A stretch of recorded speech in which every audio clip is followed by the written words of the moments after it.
Will Man United make the top four this season? No. The Premier League is back for the 2024-25 season, and it's delight for all the other fans. But for Man United fans, it's delete. Delete, delight, delete. That works. According to a poll by The Athletic, they are in the bottom 3 in terms of optimism about the new season. In this video, we'll explore why that is and why they might be completely wrong. And my prediction, if you care for it, will be at the end of the video. Hello everyone, welcome back to the channel. Man United had a season to forget last year. 8th, that was their position in the league, their lowest finish ever. And what about this? 4th, that was their position in the Champions League group that had Copenhagen and Galatasaray. And nope, I haven't forgotten that you guys won the FA Cup and as a result qualified for the Europa League at the back end of the last campaign. However, that success was overshadowed by underwhelming performances and poor results which, if you ask Ten Hag, was down to many reasons. On injuries, he once said it was like, and I quote, swimming with your hands tied behind your back. And to be fair to him, they were plagued with injuries more than anyone else last season. 60. That's the number of separate cases they had to deal with. At some points, they had a makeshift centre-back pairing of Johnny Evans and Casemiro. But this season, it all looks and feels different. The Ineos took over the economic control a few months ago and they've already changed the face of United's transfer business. Over the last decade, United have gained the reputation of overpaying for players. Paul Pogba, Harry Maguire, Jadon Sancho, and Anthony all come to mind.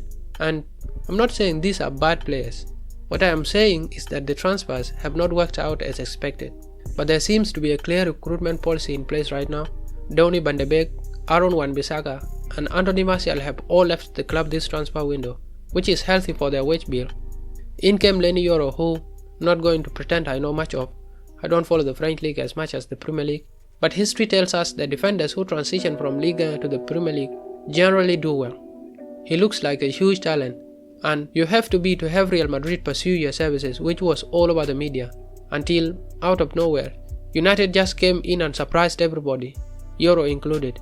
Joshua Zirkzee also looks like a really exciting addition to the squad. He had a great season last year with Bologna. His 11 goals helped them achieve their first ever Champions League qualification.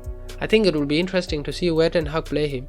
He was asked about his preferred position the other day and he said 9.5, a false 9 in layman's language I guess. De Ligt's time at Bayern Munich has not gone as he would have wished, but he represents unfulfilled potential. And of course, he and Ten Hag are no strangers to each other. He was the captain of that famous Ajax side that reached the Champions League semi-finals. So Ten Hag, I believe, backs himself to bring the best out of him again. And if he succeeds, he might have finally found the solution to their leaking defense, which conceded 58 goals last season, more than Everton. Mazraoui also looks like a good market opportunity. They all fit an age profile that is required for a project. And talking of the projects, Ten Hag signed a new contract this summer, adding much needed stability. Cynics may say he is the problem, but such people will always be there. Dan Ashworth and Jason Wilcox are part of Jim Ratcliffe's group that has set their sights on rewriting the past wrongs, and that has a knock-on effect on the culture and the mood around the club. United had a mixed preseason, a couple of disappointments and some impressive results, but if we go by what the press reports, there was a general feel-good factor around the camp.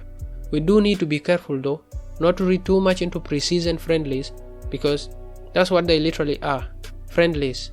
Neither should we read too much into a glorified friendly, a community shield in which again, United blew up a lead with a couple of minutes to go, and then went on to lose it to City on penalties.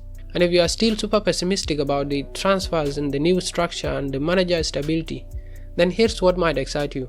A proposed 100,000 seater new stadium that could cost anything between 2 to 2.5 billion pounds.